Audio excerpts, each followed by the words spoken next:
Praise the Lord, everybody. God's people, shalom on you. Hallelujah.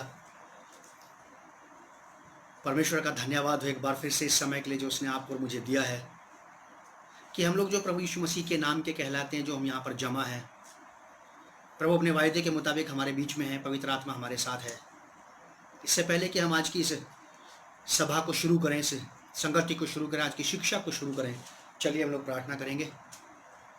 पवित्र पिता परमेश्वर, प्रभु यीशु के नाम से हम आपके आभारी, आपके धन्यवादी हैं कि आपने आज ये नया दिन हमें दिया है।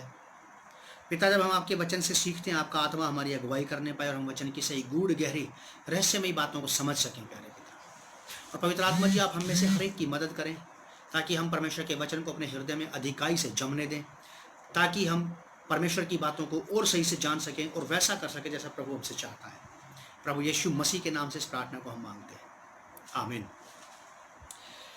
एक बार फिर से आप सब लोगों का प्रभु यीशु मसीह के नाम में स्वागत है इस क्राइस्ट मुक्ति द्वार फेलोशिप सभा में, जो कि ऑनलाइन है।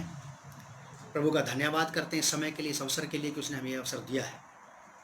हमारी आज की शिक्षा है, आज का थीम है जीवन जो परमेश्वर को प्रसन्न करे। जीवन जो परमेश्वर को प्रसन्न करे, a life that pleases God. जीवन जो परमेश्वर को प्रसन्न करे, ऐसा जीवन प्रभु चाहता है। आप और मैं इस बात को जानते हैं। हम में से बहुत सारे लोग प्रयास करते हैं अपने आप को संसार के लोगों पर, संसार पर, अपने आसपास के लोगों पर प्रभावशाली बनाने के लिए। लेकिन मैं चाहता हूं कि हम लोग इस बात पर भी ध्यान दें कि परमेश्वर चाहता है कि हम परमेश्वर के लोग जो हैं, हम परमेश्वर के वचन के अनुसार, परमेश्वर की अधीनता में चलते हुए, उसके वचन की अधीनता में चलते हुए परमेश्वर को भी प्रसन्न करने वाले बन जाएं। मेरे साथ निकालिए आप, इसका रेफरेंस है 1 थिस्सलुनीयंस चैप्टर 4 वर्स 1। पहला थिस्सलुनीकियों 4 अध्याय, इसकी पहली आयत। 1 थिस्सलुनीयंस चैप्टर 4 वर्स 1। यहाँ हेडिंग है जीवन जो परमेश्वर को प्रसन्न करे। परमेश्वर ऐसे जीवनों को चाहता है, परमेश्वर ऐसे जीवनों को पसंद करता है जो परमेश्वर को प्रसन्न करने के लिए जिए जाए। और परमेश्वर के लोग भी ऐसा प्रयास करते हैं कि जिन्हें सिखाया जा रहा है उनके जीवन ऐसे बने कि जिससे परमेश्वर और मनुष्य दोनों प्रसन्न हो सके। प्रभु यीशु मसीह ऐसी ही शख्सियत थे, ऐसी ही पर्सनालिटी थे कि उनसे परमेश्वर भी खुश था और मनुष्य भी खुश थे। ठीक ऐसा ही प्रेरितों के बारे में भी लिखा कि उनसे परमेश्वर भी प्रसन्न था और लोग भी उनसे प्रसन्न रहते थे। तो हम परमेश्वर के लोग हैं, हमें इस बात का ध्यान रखना है। लोग ऐसा कहते हैं कि हम लोगों को प्रसन्न करने के लिए नहीं है। मैं मानता हूँ लोगों को प्रसन्न करने के लिए नहीं है, लेकिन हमें ऐसा प्रयास करना है कि हम परमेश्वर को प्रसन्न करने वाले बने और हमारे उस काम से लोग भी प्रसन्न जरूर हो जाएंगे। वो खास करके वो तो हो ही जाएंगे जो परमेश्वर को प्रसन्न करने में लगे हुए हैं। वो लोग जो अपनी ही प्रसन्नता खोजते हैं, उनके बारे में कुछ नहीं कहा जा सकता। पहला थिस्सलुनीकियों 4 अध्याय, उसकी पहली आयत। यह ऐसा लिखा है, पौलुस कलीसिया को सिखाता है, थिस्सलुनीके नगर की कलीसिया से कह रहा है, इसलिए हे भाइयों, हम तुमसे विनती करते हैं और तुम्हें प्रभु यीशु मसीह में समझाते हैं। हम तुमसे विनती भी करते हैं और तुम्हें प्रभु यीशु मसीह में समझाते हैं कि जैसे तुमने हमसे योग्य चाल चलना और परमेश्वर को प्रसन्न करना सीखा है, और जैसा तुम चलते भी हो और भी बढ़ते जाओ। पौलुस बहुत अच्छी बात बता रहा है कलीसिया को, एक अच्छी दिशा में लेकर के चलने का प्रयास है पौलुस का। ये कलीसिया प्रेरित शिष्यों को सही दिशा में आगे लेकर के बढ़ना चाहता है, चलना चाहता है, सही दिशा में उनका मार्गदर्शन कर रहा है। कहता है कि इसलिए हे भाइयों, हम तुमसे विनती करते हैं और तुम्हें प्रभु यीशु मसीह में समझाते हैं कि जैसे तुमने हमसे योग्य चाल चलना और परमेश्वर को प्रसन्न करना सीखा है, तुमने जैसा हमसे सीखा है और जैसा तुम चलते भी हो। ऐसा नहीं कि तुमने केवल सीखा ही है, वो कह रहा है तुम चलते भी हो, ऐसा करते भी हो, चलते भी हो और वैसा ही और भी इसी में बढ़ते जाओ। आप ऐसा ही और भी इसी में बढ़ते जाएं, परमेश्वर को प्रसन्न करने, परमेश्वर की प्रसन्नता को खोजिए आप। परमेश्वर किन बातों से प्रसन्न होता है, परमेश्वर किन बातों को आपसे चाहता है, परमेश्वर कौन सी बातें हैं जो परमेश्वर चाहता है कि एक विश्वासी के, एक मसीह भक्त के, एक मसीह शिष्य के जीवन में वो बातें पाई जाएं। हमारा जो शिक्षक है, हमारा जो सिखाने वाला व्यक्ति है, जो परमेश्वर के लोग हमारे आत्मिक निर्माण में लगे हैं, जो परमेश्वर के लोग दिनों रात हमारे लिए मेहनत करते रहते हैं, प्रार्थना करते रहते हैं हमारे लिए, और वो हमारे लिए प्रयास करते हैं, इन्वेस्ट करते हैं हमारे अंदर, वो पर अपने समय को, अपने टाइम को, अपनी एनर्जी को, और इस एक स्पिरिचुअल डेवलपमेंट में, एक आत्मा को जीतने में 3 इंपॉर्टेंट चीज़ें लगाई जाती हैं। याद रखिएगा आप, 3 चीज़ें बहुत ज़रूरी हैं, बहुत इंपॉर्टेंट चीज़ें हैं एक सेवक के जीवन में जो वो लगाता है। Time, energy and money. याद रखिए 3 चीजें परमेश्वर के राज्य की बढ़ोतरी में, आत्माओं के डेवलपमेंट में आपको सही दिशा में मोटिवेशन मिल सके, आपको सही दिशा में मोटिवेट किया जा सके, आप तक परमेश्वर की सही बातें पहुंचाई जा सकें। इनमें 3 चीजें खर्च होती हैं। टाइम, जैसे कि आज मैं यहाँ बैठ करके आपके लिए आपके साथ टाइम स्पेंड कर रहा हूँ, जैसे कि आप अपनी जगहों पर बैठ करके आपने अपना समय दिया है। एनर्जी, मैं यहाँ पर बोलूँगा तो मेरी एनर्जी निकलेगी, एनर्जी काम आएगी, एनर्जी घटेगी, फिर गेन की जा सकती है। टाइम, एनर्जी एंड मनी, पैसा भी लगाया जाता है परमेश्वर के राज्य के सुसमाचार के प्रचार में, परमेश्वर के राज्य को बढ़ाने में, और आत्माओं को आत्मिक रीति से डेवलप करने में भी पैसा लगाया जाता है। अरेंज किए जाते हैं प्रोग्राम्स, एक जगह से दूसरी जगह पे जाया जाता है सुसमाचार का प्रचार करने, उनको परमेश्वर की बातें सिखाने के लिए, परमेश्वर की बातों में उनका दिल लगाने के लिए, उनको फोकस्ड बनाए रखने के लिए कई सारे प्रयास किए जाते हैं। आप याद रखिएगा, बहुत ज़रूरी है ये बात जो आपसे एक्सपेक्ट की जा रही है कि आप ऐसा जीवन जिए जो आपके परमेश्वर को प्रसन्न कर सके। उस परमेश्वर को जिसे आपने अपने जीवन का स्वामी बनाया है, वो परमेश्वर जिसे आपने अपना सर्वांग जीवन, पूरा जीवन सौंप दिया है, वो परमेश्वर जिसने आपके लिए अपने इकलौते बेटे प्रभु यीशु मसीह को दिया है, उस परमेश्वर को प्रसन्न करें। मैं फिर से ये वाली बात बोलना चाहता हूं कि इसलिए हे भाइयों, हम तुमसे विनती करते हैं। एक शिक्षक विनती कर रहा है, जबकि वो आज्ञा दे सकता है।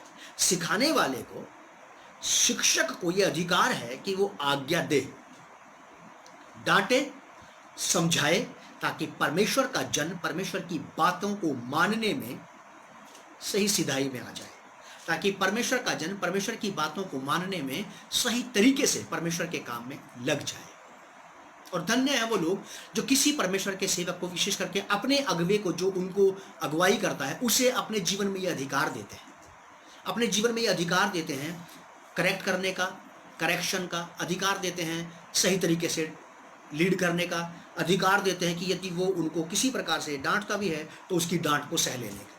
बहुत कम लोग हैं जीवन में ऐसे जो शिक्षक को ये अधिकार देते हैं, वरना लोग एक सिखाने वाले की जरा सी डांट से, जरा सी बात से रुष्ट होकर के चले जाते हैं, नाराज होकर के चले जाते हैं कि हमें ऐसा बोल गया, हमारे बच्चों को ऐसा बोल दिया। चलिए, लिखा कि इसलिए हे भाइयों, हम तुमसे विनती करते हैं, विनती कर रहा है वो, और तुम्हें प्रभु यीशु मसीह में समझाते हैं कि जैसे तुमने हमसे योग्य चाल चलना और परमेश्वर को प्रसन्न करना सीखा है, और जैसा तुम चलते भी हो वैसे ही और भी बढ़ते जाओ, और ज़्यादा बढ़ते जाओ। इसमें आपको अपने अच्छे गुणों में, अपने सद्गुणों में, अपनी अच्छी आदतों में इजाफा करना है, बढ़ाना है उनको। वो अपने आप से नहीं आती है, कोई भी अच्छी आदत अपने आप से नहीं आती, उसको डालना पड़ता है, उसको लाना पड़ता है। कोई भी अच्छी हैबिट, कोई अच्छा एटीट्यूड, कोई अच्छा व्यवहार हमें पाया नहीं जाता, उसको लाया जाता है, लाना पड़ता है, उसे परमेश्वर के वचन से क्लेम करना पड़ता है कि प्रभु अब से मुझे ऐसा बना दे। बुरी आदतें भी अपने आप से नहीं लग जाती, उनको लाया जाता है। मैं अपनी वाइफ के साथ कल बैठ के बात कर रहा था, इन दिनों में हम नए जवान लोगों को देख रहे हैं, नया नया शराबी बनते हुए देख रहे हैं हम लोग। मेरी वाइफ, नए नए लड़के हैं, नए नए बच्चे हैं, नए नए शराबी बन रहे हैं। वो भविष्य में शराबी होंगे अगर नहीं बदले तो। मैं अपनी वाइफ से कह रहा था ये वाली बात कि लोग अपना जीवन का चुनाव खुद करते हैं, क्या बनना चाहते हैं वो, सच्चा या झूठा, सही या गलत। कोई भी चीज आपको आकर के अपने आप से नहीं उड़ के चिपक जाती है। ये धूल मिट्टी नहीं है कि आके आपके मेरे कपड़ों पे लग गई।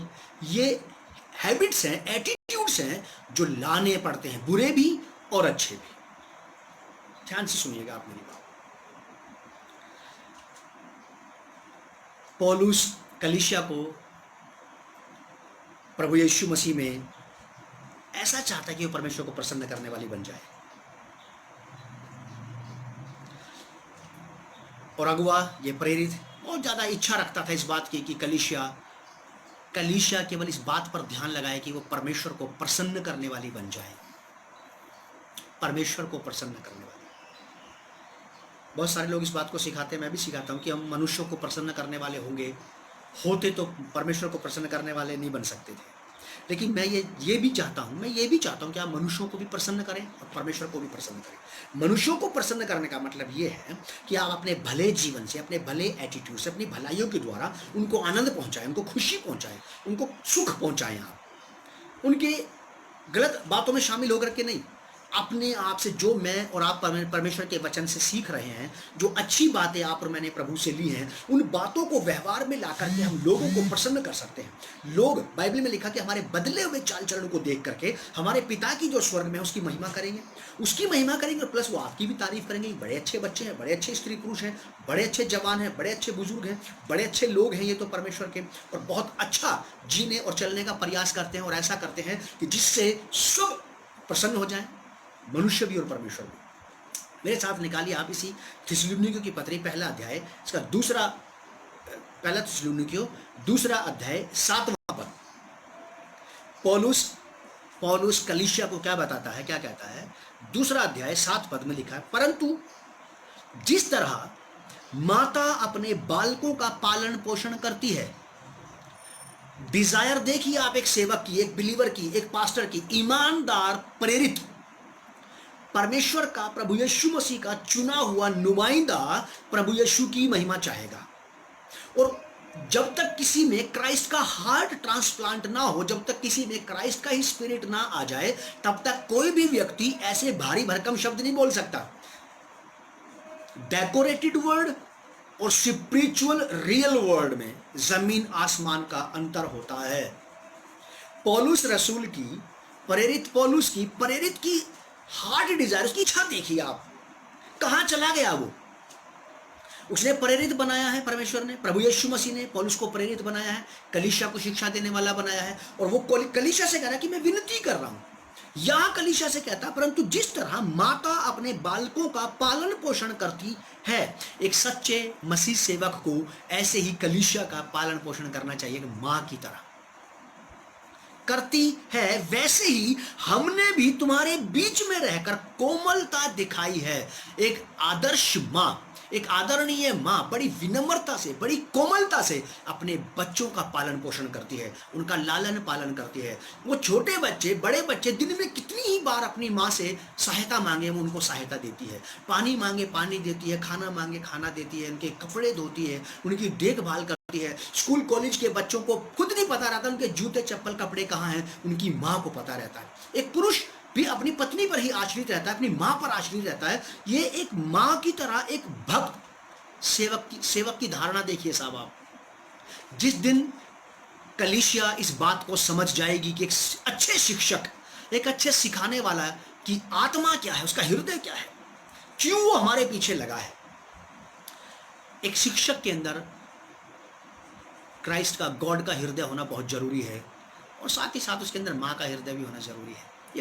ये ऐसी चीजें हैं, माँ और बाप बच्चों को परमेश्वर ने दिए हैं, क्योंकि परमेश्वर इस बात को जानता था कि ये बच्चा अपना लालन पालन, अपनी साफ सफाई खुद से नहीं कर सकता है, इसीलिए परमेश्वर ने उसे माता पिता दिए हैं। क्या लिखा है? परंतु जिस तरह माता अपने बालकों का पालन पोषण करती है। आपको लाइफ में बहुत कम शिक्षक मिलेंगे साहब, मैं बुराई नहीं कर रहा हूं किसी की, ना मैं कुछ कहना चाहता हूं, मैं अपनी शिक्षा पर स्थिर रहना चाहता हूं बस। आपको जीवन में बहुत कम परमेश्वर के सिखाने वाले लोग मिलेंगे जो आपके लिए मां का सा हृदय रखते होंगे। तड़प जाते हैं बच्चे मां के बिना, और मां बच्चों की पीड़ा को देख करके। बहुत कम सेवक ऐसे होंगे जो मां का सा हार्ट रखते हुए आपकी परवाह करेंगे, आपकी देखभाल करेंगे, आपकी सहायता करेंगे, आपकी अगुवाई करेंगे। पौलुस की बहुत अच्छी बात लगी मुझे, परंतु जिस तरह माता अपने बालकों का पालन पोषण करती है, कह रहा है कि वैसे ही हमने भी तुम्हारे बीच में रहकर कोमलता दिखाई है, तुम्हारे साथ कठोरता का व्यवहार नहीं किया, तुम्हारे साथ धोखाधड़ी नहीं की, तुम्हें किसी प्रकार से चीट नहीं किया। एक माँ अपने बच्चों के लिए डेडिकेटेड रहती है, फुली डेडिकेटेड रहती है और अपने बच्चों का सही ढंग से पालन पोषण करती है। एक समर्पित माँ, एक रियल माँ, सचमुच माँ जो है, उसके पास बहुत सारी अच्छाइयाँ होती है अपने बच्चों को देने के लिए, और बड़ी कोमलता के व्यवहार के साथ, झिड़क कर नहीं, डांट फटकार कर नहीं। और कभी कभी माँ डांटती भी है, प्रेरित भी डांटता था, सेवक भी डांटते हैं। लिखा है कि वैसे ही हमने भी तुम्हारे बीच में रहकर कोमलता दिखाई है माँ की तरह। क्या? इसलिए माँ अपने बच्चों को व्यवस्थित करती है, माँ इसलिए अपने बच्चों को कंट्रोल करती है, ऑर्डर में लाती है कि बच्चे का चाल चलन और उसका व्यवहार देख करके लोग उसके माता पिता को बुरा ना कहें। नीति वचन की किताब में ऐसा लिखा है कि यदि तेरा व्यवहार, तेरा चाल चलन बिगड़ा हुआ होगा तो तू अपनी माता के लिए कलंक बन जाएगा। ऐसे ही शिक्षक शिष्यों से कह रहा है ये वाली बात, मैं एक माँ की तरह तुम्हारे ऊपर टाइम स्पेंड कर रहा हूँ, एक माँ की तरह मैं तुम्हें बनाने में लगा हूँ, एक माँ की तरह मैं तुम्हारी देखभाल करता हूँ, एक माँ की तरह मैं भी चाहता हूँ कि लोग तुम्हारे बदले हुए व्यवहार को देख के, तुम्हारे बदले हुए जीवन को देख करके, मैं अगर तुम्हारी आत्मिक माँ हूँ तो मुझे भी तुम्हारी वजह से कलंकित नहीं बल्कि आशीषित होना चाहिए, आशीषित होना चाहिए। क्या बन गया साहब? ये प्रेरित माँ बन गया। कलीसिया की माँ है ये सेवक। बड़ा आसान है ये कहना, लेकिन इसके रोल को अदा कर पाना उतना ही ज्यादा कठिन है। आपके घरों में आपकी माएँ हैं, कैसे कि आपकी माँ ने आपके साथ व्यवहार। मेरी उम्र इतनी हो गई है, मैं बचपन से बहुत बहुत बात में बहुत मतलब जब कभी होश नहीं था तब की बातें तो याद नहीं, लेकिन जब मैं सही सेंस में आ गया था, बालक था, सही सेंस में आ गया था, मैं अपने माँ बाप के व्यवहार को आज याद करता हूँ तो मैं कहता हूँ कि मैंने ऐसा डिसेंट व्यवहार अपने घर में, अपने जीवन में कभी नहीं देखा। ईमानदारी की बात बता रहा हूँ कि मेरी माँ ने कभी हमें आज तक गाली भी नहीं दी थी, कभी कुछ नहीं कहती थी। वो तो बस नहीं बोलती थी कि तुम्हें ऐसा नहीं करना चाहिए बस, और हम उसकी इस बात को समझ जाते थे कि वो बड़े फिर विनम्रता से कह रही है ये वाली बात कि ऐसा नहीं करना चाहिए। बस समझना है आपको और मुझे इस बात को। परंतु जिस तरह माता अपने बालकों का पालन पोषण करती है, वैसे ही हमने भी तुम्हारे बीच में रहकर कोमलता दिखाई है, बड़े कोमल व्यवहार के साथ। वजह क्या थी? कि लोगों को ऐसा बनाना कि वो परमेश्वर को प्रसन्न करने वाले बन जाए।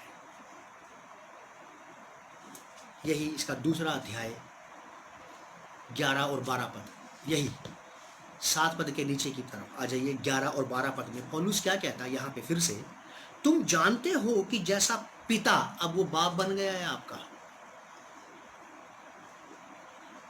एक बार अवसर मिला मुझे मेरी वाइफ को कास्ट आउट करने का, किसी के यहाँ दुष्ट आत्मा निकालने का। तो दुष्ट आत्मा वहां आकर के, उस औरत में आकर के बोलती है मुझसे, तू बार बार यहाँ चला आता है और निकाल देता और बार बार आकर के इनके लिए प्रार्थना करता, तू क्या बाप है इनका? मैंने बोला हाँ, मैं इनका बाप हूं। कि जब देखो तब चला आता है। मैं कहा हाँ, मैं इनका बाप हूं इसीलिए चला आता हूं। और ये वाली बात जब मैंने उस दुष्टात्मा के सामने कही थी, आप विश्वास कीजिए, मैंने बिल्कुल भी उस बात को ऐसे ही नहीं बोल दिया था। मैं जानता था कि मेरा ये रोल है बाइबल में, as a servant of God. मैं परमेश्वर की तरफ से नियुक्त किया गया, परमेश्वर के लोगों के लिए एक शिक्षक हूं। मैं जानता हूं कि मैं परमेश्वर की ओर से, परमेश्वर के लोगों के लिए ठहराया गया एक शिक्षक हूं। मैं उनको शिक्षा देता हूं, और पिता के समान, बाप का सा हृदय रखते हुए। तो इसलिए मुझे बिल्कुल हेजिटेशन नहीं हुई, बिल्कुल डर नहीं लगा, बिल्कुल फिक्र नहीं हुई कि मैं क्या कह रहा हूं। मुझे पता था कि मैं झूठ नहीं बोल रहा हूं, क्योंकि वो हस्बैंड वाइफ कई बार इसी बात को कहते थे मुझे, मेरी वाइफ को देख करके, जबकि वो एज में हमारे बराबर है। कहते थे कि आपको देख करके लगता है कि हमारे गार्जियन हैं आप, हमारे माँ बाप हैं आप। और ये सच है बात। एक सेवक सही रीति से जब परमेश्वर की आत्मा में होकर के काम करता है तो वो बहुतों के लिए माँ बन जाता है। अभी पिछले दिनों मदर्स डे था, हमारी कलीसिया के बहुत सारे बच्चे फ़ोन कर रहे हैं मेरी वाइफ को, कलीसिया के बहुत सारे बच्चों ने फ़ोन किया मेरी वाइफ को, हैप्पी मदर्स डे। उसने भी हंस के स्वीकार किया, और मैं भी इस बात के से खुश था कि लोगों को लगना चाहिए कि वास्तव में हम उनके आत्मिक माँ बाप से ही हैं। और एक अच्छा माँ बाप अपने बच्चे को सही डायरेक्शन में लेकर के चलता है। कोई भी माँ बाप नहीं चाहता कि उसके बच्चे किसी तरह से बिगड़ जाएं, उसके बच्चे किसी प्रकार से बेडौल हो जाएं, उनके बच्चे किसी भी प्रकार से आउट ऑफ कंट्रोल हो जाएं। कोई माँ बाप, संसारिक माँ बाप भी नहीं चाहते। आपके माँ बाप आपकी पिटाई करते थे, आपको छड़ी लगाते थे इसी वजह से कि आप सही सीध में चले, ताकि आपके बिगड़े हुए चाल चलन को देख करके दूसरे लोगों को ठेस ना पहुंचे और आपके माता पिता का भी अपमान ना हो। पौलुस कहता है, तुम जानते हो कि जैसा पिता अपने बालकों के साथ व्यवहार करता है, ऊपर कहता है कि जैसे माँ अपने बालकों का पालन पोषण करती है और कोमलता दिखाती है। माँ कोमलता दिखाती है और बाप, मुझे लगता है हम में से हर एक ने बाप के चाटे खाए हैं। और बाइबल ऐसा बताती है कि तुम में से अगर किसी की ताड़ना नहीं हुई तो तुम व्यभिचार की संतान हो। अगर तुम्हारे माता पिता तुम्हें नहीं मारते हैं, तुम्हें छड़ी नहीं लगाते हैं, तुम्हें टाइट नहीं करते, खींच के नहीं रखते, तो वो तुम्हारे दुश्मन है। हमेशा ही हमें अपने बाप तक पहुंचने के लिए अपनी माँ से होकर के जाना पड़ता था। अगर हमें अपने बाबूजी से कुछ भी डिमांड पूरी करवानी होती तो डायरेक्ट नहीं मिल सकते थे हमें तो जाके अपनी माँ को समझाना पड़ता था और हमारी माँ को सामने कर देते थे। हम जानते थे कि ये आदमी हमारी बात तो टाल सकता, लेकिन इस औरत की बात नहीं टाल पाएगा। और वो औरत बेचारी ऐसी थी कि अपने लिए कभी नहीं बोलती थी, हमारे लिए आगे बोलती थी कि इनको ये चाहिए, इनको वो चाहिए, इनको ऐसा चाहिए, इनको वैसा। और ऐसे आपके घरों में भी है, आपकी माँ भी ऐसा ही करती है आपके साथ। आपके पिता आपसे प्रेम करते हैं, लेकिन पिता ज़्यादा थोड़ा टाइट रहते हैं। इसीलिए रहते हैं क्योंकि उनको वो स्वभाव है, शायद परमेश्वर ने उसको ऐसा ही बनाया है। या ये वाली बात भी पूरी होना थी कि तुम जानते हो कि जैसा पिता अपने बालकों के साथ व्यवहार करता है, प्रेम का भी और कठोरता का भी। यार हमने दोनों ही किए हैं। कुम्हार होता है ना, कुम्हार मटका बनाता है, एक हाथ मटके के अंदर रखता है, दूसरा हाथ मटके के ऊपर रखता है, ऊपर से पीटता रहता है, अंदर से घुमाता रहता है, सॉफ्ट कॉर्नर और थोड़ी पिटाई दोनों रखता है वो, और मटके की गुलाई बहुत बढ़िया बन जाती है साहब। ऐसे ही माँ बाप अपने बच्चों के साथ व्यवहार करते कि बच्चा बिल्कुल सही सुडौल बच्चा बनना चाहिए, डिसबैलेंस्ड नहीं होना चाहिए। पौलुस कहता है कि तुम जानते हो कि जैसे पिता अपने बालकों के साथ व्यवहार करता है, वैसे ही हम भी तुम में से हर एक को उपदेश करते। हम कभी भी अपने बाबूजी के हत्थे चढ़ जाते थे तो बस उनका भाषण शुरू हो जाता था, और ऐसे ही कहते सारे बच्चे अपने पिताजी के हाथ लग जाएंगे, पापा शुरू हो गए। मेरे बच्चे भी यही कहते हैं। जब कभी मैं इनको पकड़ता हूँ, बैठता हूँ इनके साथ और बोलना शुरू करता हूँ, तो खास करके हमारी बेटी तो बोल ही देती है, बस अब पापा शुरू हो गए। मैं बोलता हूँ बेटा मेरा काम यही है, बोलना ही तो है मेरा काम, घर में भी बोलूँ या बाहर बोलूँ, बोलना ही है मेरा काम। लिखा है कि तुम जानते हो कि जैसे पिता अपने बालकों के साथ व्यवहार करता है, वैसे ही हम भी तुम में से हर एक को उपदेश करते और तुम्हें शांति देते। तुम्हारे दुखों में, तुम्हारी तकलीफों में तुमसे कहते घबराओ नहीं, डरो मत, हिम्मत मत हारना, वापस मत लौटना, प्रभु हमारे साथ है संभालने के लिए, प्रभु हमारे साथ है संभालने के लिए। शांति देते और समझाते थे। पौलुस कह रहा है कि हमने तुम्हारे साथ बाप का सा व्यवहार नहीं किया, तुम्हें समझाया नहीं। जब कभी लोगों के घरों में आपसी तनाव खिंचाव हो जाता है, दुनिया में कोई ऐसा घर नहीं जिसमें तनाव खिंचाव ना हो, और जहां हमें मौका मिलता है जाने का, वहां पे बिल्कुल मैं समझता था इस बात को कि ये मेरे बच्चे हैं और मुझे इन दोनों को एक ही साथ रहने की सलाह देनी है। मुझे किसी भी कीमत पे इन दोनों का पक्ष करना है, किसी भी कीमत पे दोनों को सही सलाह देनी है, किसी भी कीमत पर इनको अलग नहीं होने देना है, क्योंकि मैं इनका बाप हूं। जब मैं नहीं रहूंगा तब चाहे कुछ भी हो जाए इनके साथ, लेकिन जब तक मैं जिंदा हूं, मेरे रहते रहते मैं इन परिवारों में खलबली मचने नहीं दूंगा, क्योंकि परमेश्वर ने, प्रभु यीशु मसीह ने मुझे इसीलिए रखा है। और मुझे ये बात अच्छी लगती है मेरे लिए कि मैं केयरलेस चरवाहा नहीं हूं। I am not careless shepherd, I am very alert shepherd. Bible में लिखा है ऐसा कि परमेश्वर के लोग परमेश्वर के काम को, चरवाही के काम को ठंडी सांसें ले लेकर के, आहें मार मार के ना करें, बल्कि मुस्तैदी से करें। उसे अलर्ट रहें, चौकस रहें, जागते रहें और सब लोगों के लिए प्रार्थना करते रहें। क्या कलीसिया अपनी, क्या दूसरी कलीसिया है। पौलुस ये भी कहता है कि कौन सी कलीसिया है जिसकी चिंता मुझे नहीं सताती, या कौन से बिलीवर्स हैं जिनका दुख मुझे नहीं सताता। मेरे लिए सारे विश्वासी एक जैसे, मैं सभी के लिए प्रार्थना करता हूँ। और पौलुस यहाँ पे फिर से कहता है, मैं बात रिपीट करना चाहता हूँ, तुम जानते हो कि जैसा पिता अपने बालकों के साथ व्यवहार करता है, वैसे ही हम भी तुम में से हर एक को उपदेश देते हैं। जब भी कभी आपका पास्टर प्रचारक आपको उपदेश दे, बस गर्दन नीची करके सुनते रहना उसकी बात। जान लेना कि यह आपका वो बाप बोल रहा है जिसको आपकी आत्मा का हिसाब देना पड़ेगा। आपके सांसारिक माता पिता आपको पढ़ाई लिखाई कराने के लिए आपको टाइट कर देते थे, तभी तो आज कामयाब है आप लोग। अगर आपके सांसारिक माता पिता ने भी छोड़ दिया होता है, दे धक्का जाने दे यार, तो खत्म हो जाते। जरूरी नहीं है कि आप ज्यादा पढ़ लिख के ही कामयाब हों, आप कम पढ़ाई लिखाई में भी कामयाब हो सकते हैं। परमेश्वर ने मेरे हाथ में दिए हैं ऐसे लोग जो कम पढ़े लिखे लेकिन बेहतरीन लोग हैं साहब। वो परमेश्वर का भय मानने वाले, अपने घर को सही ढंग से चलाने वाले, कम कमाई में बढ़िया शेड्यूल में चलने वाले लोग हैं। मैं उनको देखता हूं तो उनको सोचता हूं कि यार इनके पास एजुकेशन भी कम है, इनको तो बर्बाद हो जाना चाहिए था, लेकिन इनके माँ बाप के अच्छे लक्षण, अच्छे गुण, अच्छी शिक्षा जो इनके अंदर थी वो काम कर गई। बहुत अच्छे माता पिता होते हैं जो अपने बच्चों को सही सीधे में चलाते हैं, और उनका फर्ज भी है ये। पौलुस कहता है, तुम जानते हो कि जैसे पिता अपने बालकों के साथ व्यवहार करता है, वैसे ही हम भी तुम में से हर एक को उपदेश करते। अपने पास्टर के, अपने सिखाने वाले के उपदेश से आप उब मत जाना, उबना मत उससे। बोलिए कि बताइए आप, मैं सुनना चाहता हूं। तुम जानते हो कि जैसा पिता अपने बालकों से व्यवहार करता है, वैसे ही हम भी तुम में से हर एक को उपदेश करते और शांति देते और समझाते थे। क्या समझाते थे? कि तुम्हारा चाल चलन परमेश्वर के योग्य हो। ये वजह थी आपको टाइट करने की, ये वजह है मेरी आपके घरों में आकर के आपको ये बोलने की, ऐसा मत करो, ऐसा करो, आपको ऐसा नहीं ऐसे करना चाहिए, आपको यूं नहीं यूं देना चाहिए, यूं नहीं यूं करना चाहिए। वजह क्या है? वजह ये है कि मैं चाहता हूं, मैं पास्टर संजीव लाठर इस बात को चाहता हूं, जो लोग मुझे दिए गए हैं उनमें से एक भी मेरे हाथ से जाना नहीं चाहिए।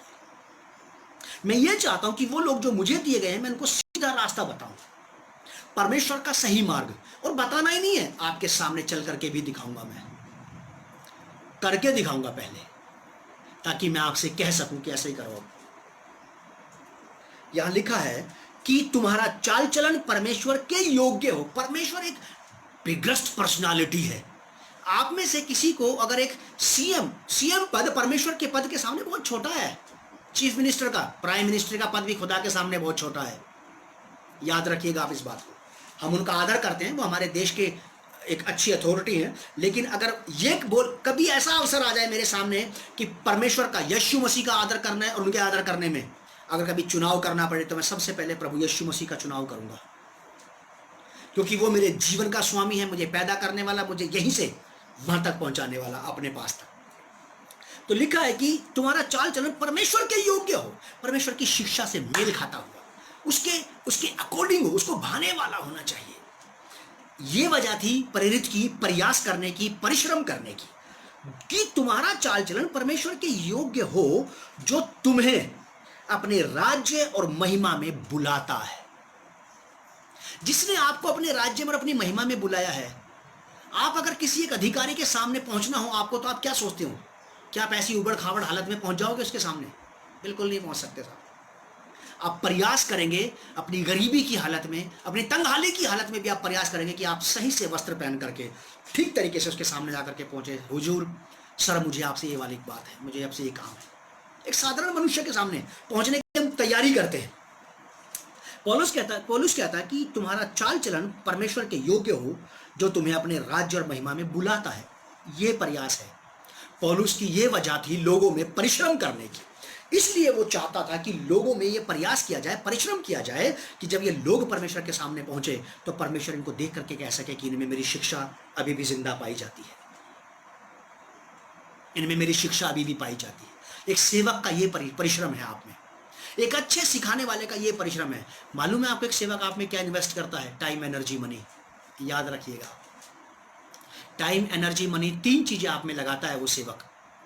और आप कभी भी उस सेवक को तिरस्कार नहीं कर सकते, उसको तुच्छ नहीं समझ सकते। आप समझना भी नहीं चाहिए। कहता है कि पिता की तरह हमने तुम्हारी देखभाल की है।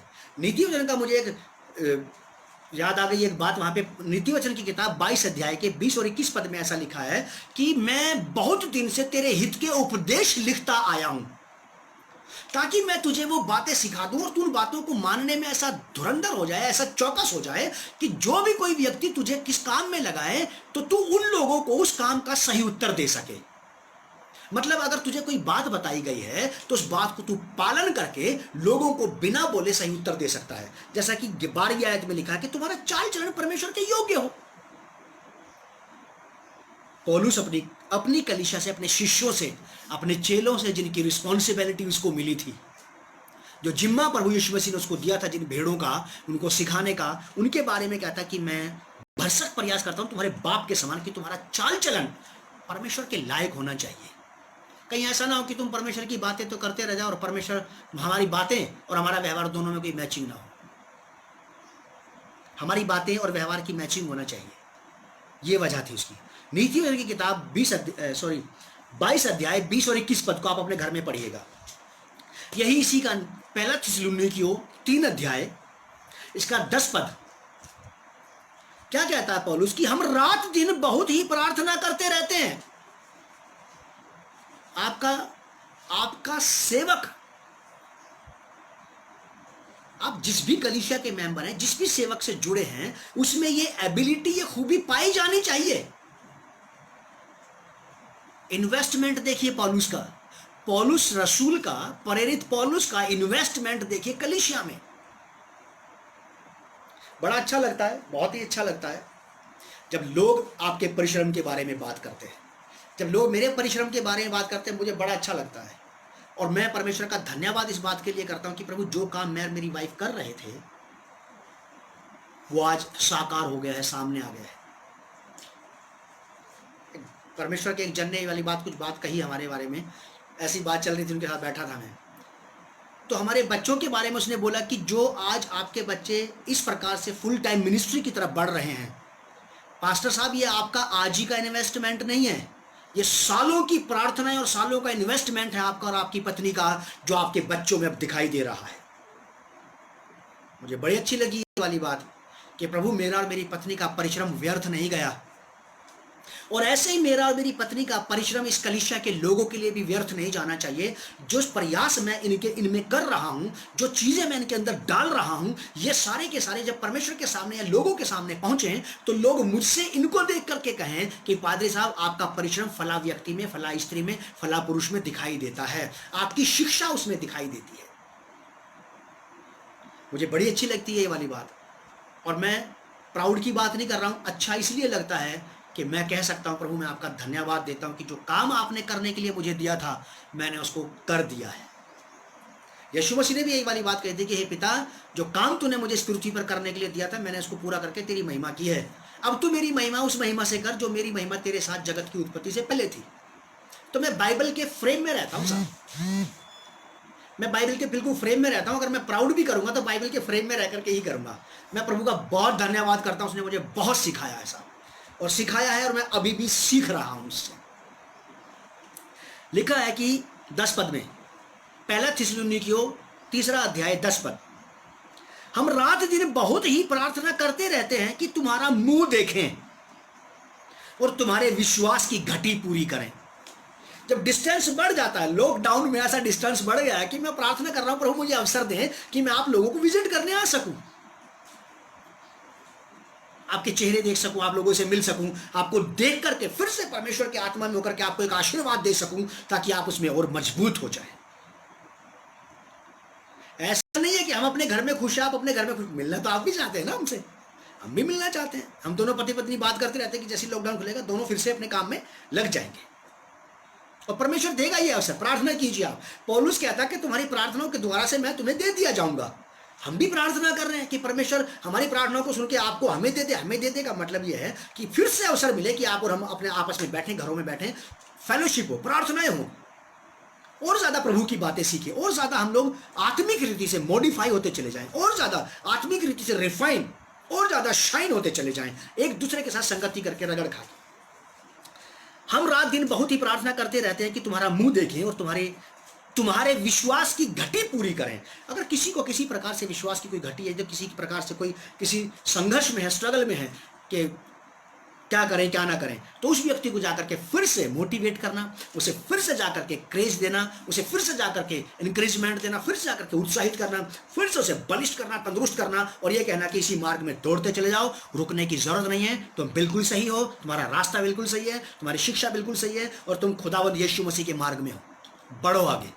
ये करने के लिए मुलाकात इसलिए है कि तुम्हारे विश्वास की घटी पूरी की जाए। अगर स्पिरिचुअली किसी प्रकार से कोई स्ट्रगल है, उसको आपकी लाइफ से हटा करके आपको सूथ वे देना। ये नहीं कि आपके घर में आना, चाय पीना, बिस्किट खाना, गपशप करना, इधर की बात उधर की बात की, अच्छा ठीक है चलते खुदा हाफिज, नहीं। 13वां पद, इसी का 3 अध्याय का 13वां पद, ताकि वह तुम्हारे मनों को ऐसा स्थिर करे कि जब हमारा प्रभु यीशु अपने सब पवित्र लोगों के साथ आए तो वे हमारे परमेश्वर और पिता के सामने पवित्रता में निर्दोष ठहरे। अक्सर मेरे मुंह से आपने वाली बात सुनी होगी, प्रभु मैं आपसे प्रार्थना करता हूं कि ये लोग जो आपने मुझे दिए हैं, जब आप आए प्रभु जी, तो हम में से कोई भी पीछे ना छूट जाए, हम में से हर एक आपके सामने खड़े होने के योग्य बने, हम में से हर एक आपके साथ जाने के लायक बन सके। एक सेवक का परिश्रम देखिए साहब, मैं किसी को कुछ नहीं कहना चाहता हूं, क्यों घूमते फिर रहे हम लोगों के घरों पास जा जाकर, क्या सुनाना चाहते हैं? हम अपने आप को ब्रिलियंट बताना चाहते हैं, या वास्तव में हमारे पास आत्माओं का दर्द और बोझ है, या जो शिक्षा का एक तरंग मेरे अंदर उठती है, उसको शांत करना है? क्या वजह है लोगों से मिलने की?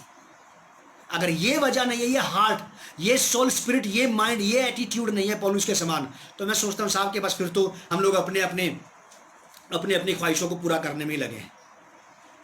कितनी बढ़िया बात वो कह रहा है 13वें पद में, ताकि वह तुम्हारे मनों को ऐसा स्थिर करे कि जब हमारा प्रभु यीशु अपने सब पवित्र लोगों के साथ आए तो वे हमारे परमेश्वर और पिता के सामने पवित्रता में निर्दोष ठहरे।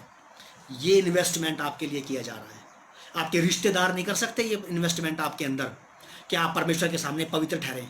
आपके बिजनेस पार्टनर नहीं कर सकते, आपके अधिकारी, आपके ऑफिसर्स, आपके देश की सरकार आप में ये इन्वेस्टमेंट नहीं कर सकती कि आपको परमेश्वर के सामने निर्दोष प्रूफ कर दे। ये तो केवल वही व्यक्ति कर सकता है जो आपकी आत्मा के पीछे लगा है कि आपको परमेश्वर के सामने पहुंचा दे, आपको निर्दोष और निष्कलंक करके परमेश्वर के सामने स्थिर कर दे। फिलिपियों की पत्री, इसका पहला थिस्सलुनीके 5 अध्याय का 16 से 23 आप अपने घर में पढ़ लीजिएगा। 16 पद से 23 पद तक आप अपने घर में पढ़ लीजिएगा। मैं आपको ये बताना चाहता हूँ, सेकंड पॉइंट पे आ गए हम लोग। फिलिपियों की पत्री पहला अध्याय 6 पद, फिलिपियंस चैप्टर 1 वर्स 6 लिखा है कि मुझे इस बात का भरोसा है, पौलुस कहता है कि मुझे इस बात का भरोसा है कि जिसने तुम में अच्छा काम आरंभ किया है, परमेश्वर ने तुम में जिस भले काम की शुरुआत की है, आरंभ किया है, वही यानी कि परमेश्वर ही उस काम को यीशु मसीह के दिन तक पूरा करेगा। जब तक प्रभु यीशु मसीह नहीं आते आपको अपने साथ ले जाने के लिए, परमेश्वर अपने दास दासियों के द्वारा से अपनी प्रजा को, अपने लोगों को तैयार करने में लगा हुआ है कि जब वो न्याय यानी कि प्रभु यीशु मसीह, जिंदों और मुर्दों का न्याय करने का अधिकार प्रभु यीशु मसीह को दिया गया है, और जब प्रभु यीशु मसीह आएगा तो परमेश्वर भी ये प्रयास कर रहा है आप में प्रभु यीशु मसीह भी प्रयास कर रहा है, आप में पवित्र आत्मा भी प्रयास कर रहा है, और तो और मेरे प्रियो आप में हम भी प्रयास कर रहे हैं। एक आदमी अगर 4 लोगों के द्वारा तैयार करने के बाद भी तैयार नहीं हुआ तो फिर क्या कर सकते हैं?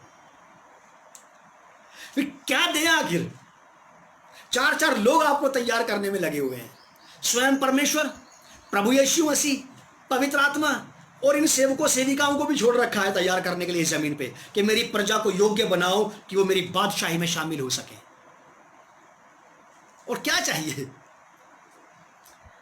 Third point, 2 Corinthians chapter 13 verse 11, 2 कुरिन्थियों 13 अध्याय 11 पद लिखा है, पौलुस कहता, अतः हे भाइयों आनंदित रहो और सिद्ध बनते जाओ।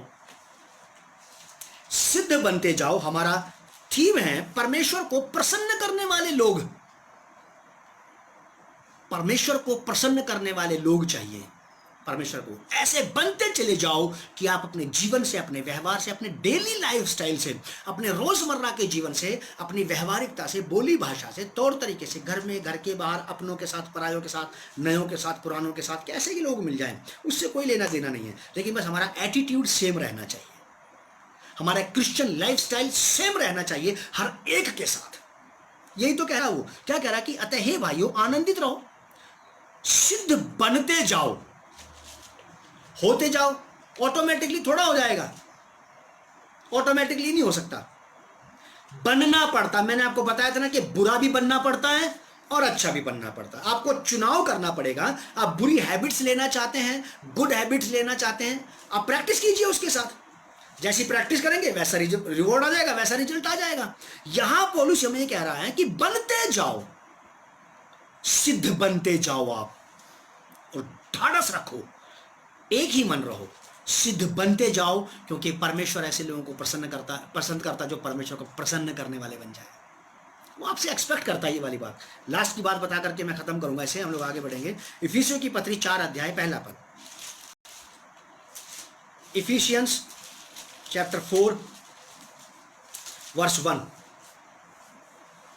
इफिसियों की पत्री 4 अध्याय पहला पद लिखा है, इसीलिए मैं जो प्रभु में बंदी हूं तुमसे विनती करता हूं। फिर विनती कर रहा, अपने चेलों से विनती कर रहा है, उन लोगों से विनती कर रहा है जिनको प्रभु के सामने खड़ा होना सिखा रहा है, जिनको प्रभु में चलना सिखा रहा है, उनसे विनती कर रहा। डांट भी सकता था, अधिकार भी जता सकता था, लेकिन इसने चुनाव किया कि चलो कोई बात नहीं, मैं इनसे रिक्वेस्ट करता हूं, प्लीड करता हूं। कहता है कि इसलिए मैं जो प्रभु में बंदी हूं तुमसे विनती करता हूं कि जिस बुलाहट से बुलाए गए थे, आपको इसलिए बुलाया गया था कि आपका जीवन, व्यवहार, चाल चलन परमेश्वर को प्रसन्न करने वाला बन जाए। ये बुलाहट है, मिनिस्ट्री बुलाहट नहीं है। ये तो बहुत बाद की बात है। प्रभु यीशु मसीह ने पहले मेरा चुनाव किया, मुझे लिया, अपने उद्धार में शामिल किया, अपने भलाइयां दिखाई। बाद में मुझे समझ में आई बात कि बुलाहट कुछ चीज होती है, मिनिस्ट्री कुछ चीज होती है। मैं तो समझ ही नहीं पाया था एक लंबे समय तक इस बात को। बस मुझे शुरू में जो आनंद था वो ये आनंद था कि प्रभु मुझे बस मार्ग मिल गया, सत्य। मैं सच्चाई जानना चाहता था। इस सच्चाई को पाने के लिए दर बदर की ठोकरें खाई, पता नहीं किस किस के शागिर्द बने। बाद में पता पड़ा कि सत्य केवल प्रभु यीशु मसीह ही है। ये वही वाली बात कर रहा है, इसीलिए मैं जो प्रभु में बंदी हूं तुमसे विनती करता हूं कि जिस बुलाहट से मुझे इसलिए लिया गया था कि मैं प्रभु यीशु मसीह के लिए जीऊं, मुझे इसलिए लिया गया था कि मैं प्रभु यीशु मसीह को जीऊं मेरे लोगों के बीच में, क्योंकि उन्होंने यीशु मसीह को नहीं देखा। मैं प्रकट कर सकता हूं, मैं प्रूफ कर सकता हूं, मैं साइन कर सकता हूं क्राइस्ट को कि वो ऐसा है। अगर कोई व्यक्ति दुनिया का ये जानना चाहता है कि सर्वशक्तिमान परमेश्वर कौन है और वो कैसा है, वो प्रभु यीशु मसीह का जीवन चरित्र स्टडी करे, वो समझ जाएगा कि खुदा ऐसा होता है, क्योंकि प्रभु यीशु मसीह ने परमेश्वर को प्रकट किया है। आप यीशु मसीह को प्रकट करने वाले लोग क्यों नहीं बन सकते? बनेंगे आप और मैं, जरूर बनेंगे। हमारे ऊपर तो 4-4 लोग काम कर रहे हैं, स्वयं परमेश्वर यहोवा, प्रभु यीशु मसीह, पवित्र आत्मा और आपका शिक्षक, आपका सेवक, आपका पादरी प्रचारक आप में लगा हुआ है काम करने में। इसीलिए मैं जो प्रभु में बंदी हूं तुमसे विनती करता हूं कि जिस बुलाहट से तुम बुलाए गए थे उसके योग्य चाल चलो, उसके लायक। हमारी कथनी और करने में कोई फर्क नहीं होना चाहिए। जैसा आप और मैं बोलते हैं, जैसा आप और मैं कहते हैं, जैसा आप और मैं सुनाते हैं, वैसे ही होना चाहिए। प्रभु आप लोगों को बहुत आशीष दे। और मेरी आपके लिए विशेष ये प्रार्थना है कि आप मेरी कम कही बात को ज्यादा समझ लें और ऐसा प्रयास करें आप कि आपका जीवन परमेश्वर को प्रसन्न करने वाला बन जाए। अगर आपने परमेश्वर को प्रसन्न कर दिया, ये मैं यीशु का खादिम होने के नाते आपको भरोसा दिलाना चाहता हूं, आपका व्यवहार डेफिनेटली मनुष्यों को भी प्रसन्न कर देगा साहब। मैं प्रार्थना करना चाहूंगा आपके लिए, प्रभु आप इन पर अनुग्रह करें, इनकी शुद्धि ले, इन्हें सफलता दें और ऐसा जीवन व्यतीत करने का अनुग्रह दें कि इनके जीवन प्रभु जी आपको प्रसन्न करने वाले बन जाएं। इनके बदले हुए व्यवहार से प्रभु जी इनके घर के लोग, इनके साथ रहने वाले लोग प्रभु वो प्रभावित हो सकें। प्रभु मेरी आपसे प्रार्थना है, अगर आज इनमें से कोई बीमार है, कोई तकलीफ में है, कोई परेशानी में, कोई पीड़ा में है, इनके जीवनों से प्रभु जी मुझे देखने वालों और मुझे सुनने वालों के जीवन से हर प्रकार की अड़चने, रुकावटें, बाधाएं यीशु के नाम से खत्म हो जाएं। और मैं इन्हें आशीष देता हूं यीशु मसीह के नाम से कि इनके जीवन प्रभु आप में तंदुरुस्त और मजबूत बन जाएं, ये परमेश्वर को प्रसन्न करने वाले लोग बन जाएं, परमेश्वर इनसे हर्षित हो जाए, परमेश्वर के मुख पर प्रसन्नता छा जाए, इनके जीवन से, इनके व्यवहार से नरक निराश हो जाए, नरक उदास हो जाए और इनके कामों से स्वर्ग खिल जाए प्रभु जी, आपकी महिमा के लिए। ऐसा अनुग्रह आप इनको दें, मुझे और मेरी पत्नी बच्चों को दें, जगत के सारे मसीहों को ऐसा अनुग्रह दें कि हम में से हर एक का जीवन आपकी महिमा का कारण बने प्रभु जी, आपकी सरबुलंदी का कारण बन जाए प्रभु यीशु के नाम से। पिता, इनमें से हर एक को अच्छा स्वास्थ्य तंदुरुस्ती दे, निरोगी काया दें, बल बुद्धि ताकत अकल समझ ज्ञान दें, physically, spiritually, financially, socially, mentally, heartly bless करें और ग्रो करें प्रभु जी, आप इन्हें बढ़ाएं। यीशु मसीह के नाम से इस प्रार्थना को हम मांगते हैं, आमीन, आमीन।